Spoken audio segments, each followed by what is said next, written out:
Hello，大家好。咁今日就同大家嚟睇下 DSE 2025年數學 Paper One 嘅第二題啦。咁呢題就叫我哋化簡一個兩個相減嘅分數啦。咁我哋第一步就將佢通分母先啦。咁下面就係3D 減4乘 6D 加5。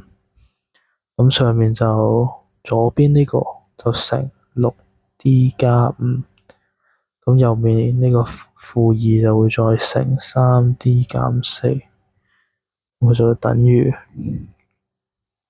6D 加5減 6D 加8 over 3D 減4乘 6D 加5。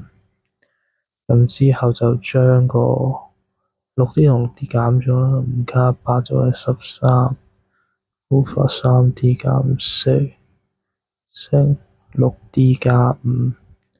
咁呢個就係最尾個答案嚟㗎啦。